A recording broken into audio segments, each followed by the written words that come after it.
Today, I'm jumping into some explosive details regarding Cody and Robyn Brown that have been going around. And trust me, it's not good. Apparently, the whole Brown family does not want anything to do with them. But what went down? Why has everyone distanced themselves from them? And how did Garrison Brown's memorial figure into all this?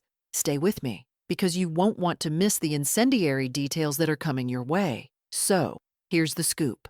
The person who was part of helping organize the Nevada Service Memorial for Garrison, Robert Garrison Brown, contacted me. This memorial occurred toward the end of March 2024. Now, remember, on the show, Cody Brown did say something about wanting to bring Garrison home and bury him in the ground. It sounds pretty simple, doesn't it? Yes, as it appears that this remark was indeed made to someone who was extremely involved in the memorial arrangements, including the service and cremation procedures.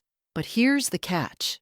The National Guard memorial filming, which would be shown, was something that the Brown family did not want, except Cody, reportedly. This caused huge red flags, and people who worked with the memorial were outraged. In fact, they contacted me to tell me what actually went down. And here's the interesting part. Could this actually be the real reason McKelty stated a year ago that something occurred during the funeral which led the entire family to sever ties with Cody and Robyn? It's adding up now. As McKelty says, since that ill-fated day, Cody has not reconciled with any of his children, and communication has only deteriorated. The family is in total meltdown, and to make matters worse, they're all walking away from him. So, what actually transpired?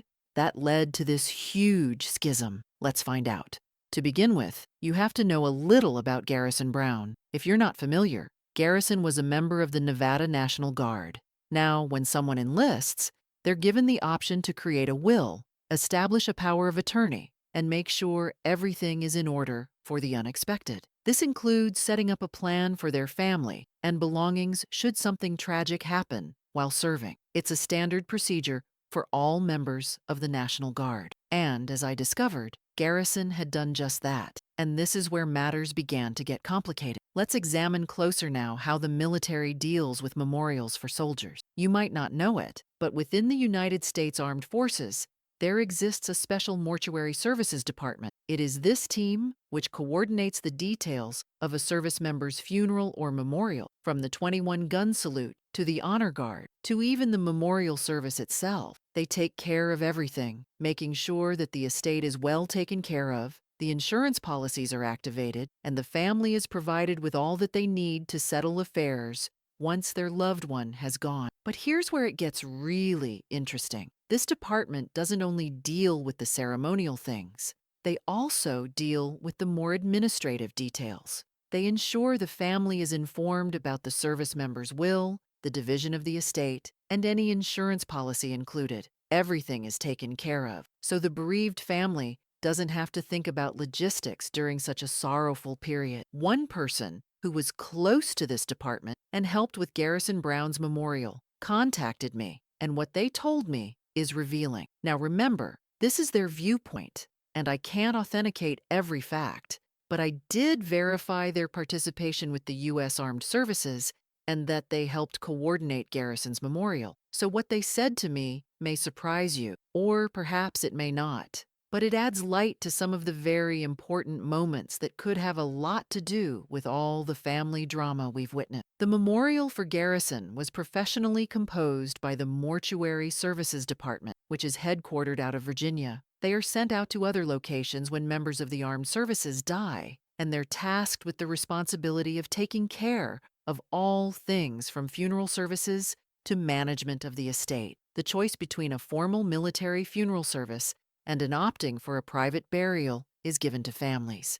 Cremation can be an option or an alternative in the case of military cemeteries, subject to the last wishes of the service member. In Garrison's situation, his family chose cremation, as he had wished. The military did not conduct a burial. Now, where things get even more interesting. At the service, Janelle and her sons were given the urn of Garrison's ashes. But the show wasn't over yet. There is more to the tale of what transpired at the memorial, and it may well be a large contributor to why things are as tense between Cody, Robyn, and the rest of the family. As the memorial service for Garrison Brown was drawing near, a surprise twist began to reveal itself. It came out that the urn holding Garrison's ashes was in the possession of Janelle and her boys. All was set for a dignified, somber service, until reports began spreading that Cody had other ideas. Apparently, Cody Brown wished to take cameras along with him to National Guard duty and videotape the occasion for TLC. The family was not pleased with this idea. Actually, according to reports, one of Janelle's relatives, not a sibling, contacted Cody personally. They strongly informed him, in no uncertain language, that he was not invited to the event. No cameras, no TLC, and specifically, no Robyn. Why? Garrison had an extremely tense relationship with Robyn, to the extent that he thoroughly disliked her. So, respecting Garrison's requests and those of close family, they communicated as follows. Cody and Robyn are to be avoided, but things take a yet more dramatic turn. My source indicates that there was more involved. The manner in which Cody and Robyn had treated Garrison on television, the bullying, the victimization, the public ostracism, was purportedly a major factor in his deteriorating mental health. Garrison had disowned both of them, and witnessing their antics play out on TV took its toll on him. It was a traumatic experience, one that caused the family not to want anything to do with them at the memorial. So, having been told in no uncertain terms not to come, what did Cody do? He totally disregarded their wishes. He appeared at the memorial service in Nevada, cameras on with TLC in tow, after being asked specifically not to bring them. The incident spiraled out of control. In my source, the whole atmosphere of the room changed the moment Cody and Robyn came in. Folks were angry. The air turned icy, and the mood was said to be as if the air had been drawn from the room. And here's the kicker. Cody and Robyn walked in like they were royalty. They had this aura of superiority, like everyone should be grateful for their presence. My source described it like this. Cody and Robyn, along with TLC, strutted in like they were celebrities, or, as they put it, show ponies. They acted as though they were above it all, and the family felt their presence was not just unwelcome, but disrespectful. When Cody and Robyn arrived at the memorial service, the mood was already charged. But it wasn't only their unwanted attendance that stirred things up. My source reports that Cody and Robyn were already mic'd, ready to shoot, and this immediately infuriated the family. They let them know they did not want this occasion taped. But Cody and Robyn's urge to shoot was anything but an accident. Garrison had expressed himself pretty clearly about how he felt regarding the show, particularly in his final text messages. He loathed it. Therefore, the family was concerned that Cody would make the memorial all about him and thereby overshadow Garrison's legacy. Notwithstanding the opposition from the family, TLC went ahead and recorded the memorial to the horror of all parties. But here's where things get even more astonishing. It was discovered that Cody may not have had any legal claim to the ashes he was so quick to stake his claim on. Apparently, he wasn't even named on Garrison's birth certificate. So, in a legal sense, Cody wasn't Garrison's father. Janelle had assured that all the children, including Garrison, were registered under Cody's name on their birth certificates. But this was not true. Garrison's birth certificate did not bear Cody's name. Without a legal relationship, Cody's claims on Garrison's estate were even weaker, and it doesn't end there. Garrison had made a will prior to his death, leaving Janelle his power of attorney and executor of his estate. Cody? Totally excluded. He wasn't mentioned on the life insurance policy, and his name didn't appear anywhere in the will. The family even teased that they would have enjoyed being a fly on the wall when Cody found out that he was not entitled to anything, particularly after his attempt to inherit Garrison's ashes. But here's the twist. Garrison had prepared. He ensured Cody and Robyn wouldn't see a penny.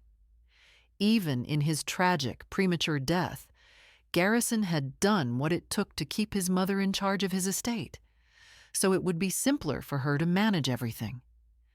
This last act of preparation provided the family with a sense of relief, knowing that Garrison's wishes were respected. When Garrison died, all that was organized with his prior arrangements. His mom, Janelle, could step in as executor of his estate, as well as take complete charge of the arrangements that were needed, right from selling his home to organizing his cremation. All that was done, Garrison's thoughtful preparation. His instructions were unequivocal, and Janelle could carry them out. The memorial, which took place when the family convened for it, found the urn that held Garrison's ashes in Janelle and her boy's possession. It was a desolate setting, the atmosphere laden with sorrow. But then, Cody and Robyn arrived, and that was when everything changed. They came with cameras in hand, ready to capture the whole thing for their program. The family was shocked. Why did they come there with cameras? The why for this was something even more appalling. Cody wasn't simply there as a bereaved father. No, he was there to produce a narrative for TLC. From the source, Cody had staged this moment as part of his comeback narrative. He wanted to present himself as the bereaved father who was a victim. He needed the cameras to record him in grief and to depict the family as heartless to his wife, Robyn. It wasn't all about grieving. It was about manipulating the message. The source argues that Cody would have liked to use Garrison's death as the means to twist the story to be all about him. And why invite Robyn, someone that Garrison supposedly did not like? The source insists that Cody invited Robyn specifically because he knew that it would kick up a lot of dust. It was not about paying tribute to Garrison. It was about making the whole event into something sensational. Cody wished to demonstrate to the world that he had been estranged from his son, and that the family was being horrible to his wife in their time of grief. But that is not what the family desired. They did not want Cody or Robyn present, much less with cameras. Garrison's desires had been made explicit. He did not wish to be taken advantage of, and the family wished to honor that. But regardless of how much the family protested, there was nothing they could do once TLC began to film. Cody had his cameras, and the family was relegated to having one choice: refuse to be filmed. A few of the women didn't even permit themselves to be mic'd up, but the drama that Cody had created was already underway. And the question is still out there. Was all of this really about grieving for Garrison, or was it all about Cody getting his redemption story on television? When Cody and Robyn finally made it to the memorial, the atmosphere in the room changed, and tensions were palpable. As they attempted to settle in, Cody insisted that he wanted to sit in the front row beside Janelle, taking on the role of the bereaved father beside her. But Janelle's family had other ideas. They would not let Cody steal that spotlight. Instead, they opted to have Hunter, Janelle's son, and an Air Force officer sit up front with her. Cody and Robyn were relegated to sitting towards the back of the aisle, and the family was explicit that they were not there to contribute to Cody's story of being the grieving father. It was a small but powerful act of rebellion against Cody's efforts to dictate how his grieving would be received by the public. In the meantime, Mary sat down beside Gwendolyn, who had seemingly called for her companionship. Gwendolyn required comfort, and Mary was the one she came to. It wasn't lost on everyone that the seating position indicated the underlying division between Cody and most of the family. But it wasn't so much a matter of where people sat. It was who had the right to be sitting there in the first place. Then came the most contentious moment of all: the flag and the medals. According to military protocol, when a service member dies, the surviving spouse automatically receives the flag and medals. But since Cody wasn't legally listed as Garrison's next of kin, he wasn't on the birth certificate after all. He wasn't entitled to those honors. In spite of this, Cody was said to have caused a scene at the close of the service, insisting on the flag and medals for himself. But in the end, the military's protocol won out. Janelle, Garrison's mother, was given the flag and medals. She departed the memorial with her son's military honors, and Cody's insistence on claiming those symbols of sorrow and respect went unfulfilled. The family had ensured that. Janelle's boys, including the surviving Logan, were on hand and rallied their mother through it all, even as Cody attempted to spin it about himself. The family went on to honor Garrison's memory in their own manner, keeping the focus there and not on Cody's attempts to take it over. The family made themselves clear. Garrison's death was not for TV ratings or redemption storylines. The drama went to a new level when the family made it explicitly clear that they were not going to allow Cody and Robyn to run their show at Garrison's memorial. Hunter, Gabriel, and Logan, all of whom had been described as being highly mannered, polite, and doting on their mom, took on the role of protecting Janelle from Cody's manipulations. The brothers sat together tightly, deliberately positioning themselves between Cody and their mother, putting physical and emotional space between him and the family. This wasn't a random seating arrangement. It was a declaration of intent. Cody's reasons for coming to the memorial service were viewed as being unmistakably selfish. Cody wasn't being a grieving dad, according to the source. Indeed, Cody was said to be more concerned with his TV show than with grieving over his son. He and Robyn were both said to have made theatric attempts to appear grieving before the cameras, with the source calling their acts a desperate effort to force themselves to cry. It was all for show, an act to write a script, making Cody look like the martyr dad, desperate for attention from his family. But the family didn't fall for it. As soon as the memorial service had ended and the urn with Garrison's remains had been handed to Janelle and her children, Cody did not have legal rights to the ashes. He was not even listed as a legal parent, and he did not have any claim to Garrison's remains. But the source suggested that there was confusion over whether Cody ever got any part of the urn, or even if the remains even ended up with him.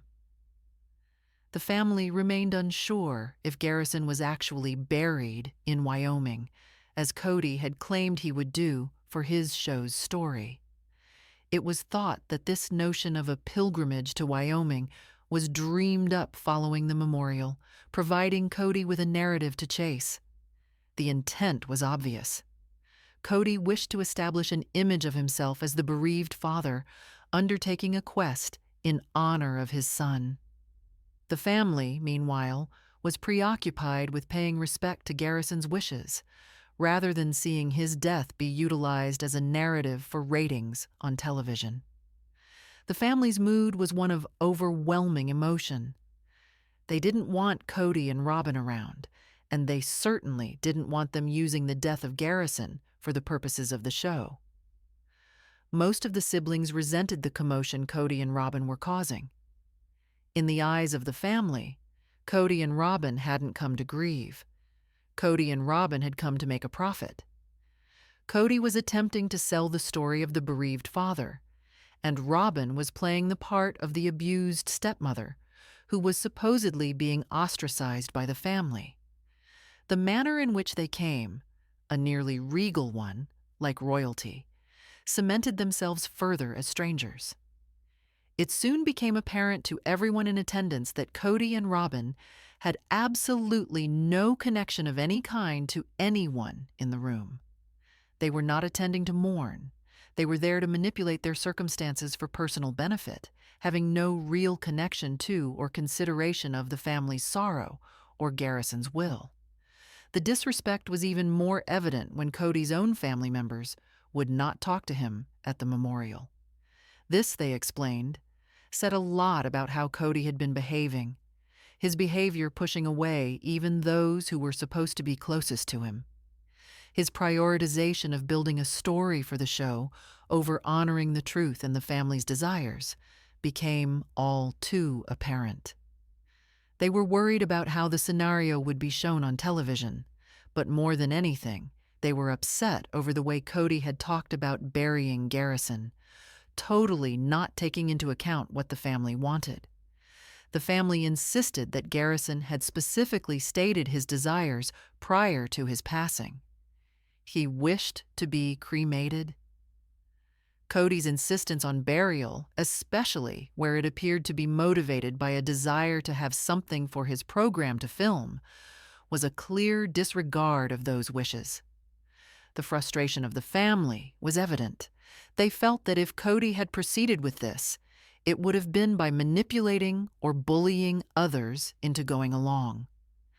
This entire ordeal, in their opinion, was a violation not just of Garrison's desires, but also of the military's policies and the dignity that is owed to a serviceman. Garrison was deserving of a decent military burial, but what he got was something short of what he deserved. It was not just that they physically handled his remains. It was about respecting his service, which Cody and Robyn's actions completely disregarded. There were a few moments of levity in the midst of tension. Mary, otherwise negatively depicted on television, was described by those on the scene as the kindest among them. How her actual self differed from her television persona was remarkable. The other children were similarly described as being kind and mannered. But, as the source pointed out, it was Cody and Robyn who were the most troublemaking of all, making the whole memorial into a spectacle for themselves. The mortuary workers, who are committed to treating military families with respect and dignity, were especially shocked by Cody and Robyn's attitude. Their work is one of utmost reverence for veterans, making sure service members are afforded the dignity they've earned. But Cody and Robyn's attitude, particularly Cody's referring to burying Garrison, was viewed as a naked disrespect for the procedure, for Garrison, and for the family. The most startling aspect of the whole thing was Robyn's refusal to be deterred from coming, despite being specifically requested not to. This, along with Cody's refusal to leave her behind, illustrated a total disregard for what the family wanted, and specifically for Garrison's own desires. It was made obvious to everyone that Cody and Robyn did not intend to honor Garrison or pay tribute to his memory. They came to push themselves into a situation that only helped them. It demonstrated for many that Cody and Robyn only looked after themselves and their program, and not the individual who had defended his country or his family. It appears as though the dynamics of the case of Cody and his relationship with his family, particularly with what happened with Garrison's death, has strongly polarized opinions. Based on what the family members are speaking out about, the actions of Cody are presented to seem purely selfish. His intentions seem to prioritize more the crafting of a storyline for his program than the deference to his family's genuine needs and desires, especially that of Garrison's. It is obvious that the family feels exploited and manipulated by Cody, whom they think cares only about generating content for himself. His continual breaches of privacy on the part of the family and the manner in which he's reportedly set situations up for television purposes is a source of anger and frustration. The disparity between the way Cody is presented on television and the way he behaves in life appears to be a central concern for the family. They feel as though he's exploiting his children's hardships and personal moments for entertainment, something that most feel is a betrayal of the very relationships he's supposed to hold dear. The need for privacy, particularly about something as personal as the death of a loved one, clearly was not honored, and the fact that Garrison explicitly didn't want his father or stepmother there and didn't want to die on camera indicates how deep this rift runs. It also appears there may be an even larger issue at hand in terms of the stress of being on reality television. From what's reported, the family is trapped in this setting, maybe tied by contract or monetary rewards, but resentful of the encroachment it has in their lives. The suggestion that Cody might be able to control the narrative and make himself and Robyn out to be victims, regardless of what they have done, seems to be the additional element of resentment among the family. The family's message appears straightforward. They want Garrison's life and service remembered for what it was, a life of sacrifice and service. They want him honored for who he was, not manipulated as a prop in some larger TV-driven drama. And from their viewpoint, Cody's actions after his son's death, particularly the way he conducted the memorial and the burial, were a means of advancing his own agenda over the memory of Garrison. It's really difficult to picture the emotional cost of this situation for the family, particularly considering the sensitive nature of grief and loss. If anything, the discussion here only serves to prove how reality television can sometimes have more negative impact than positive effect, particularly where it goes against personal values and respect for what family members may want. Can you imagine this type of scenario being typical within reality TV families? Or is this one somehow more extreme than most?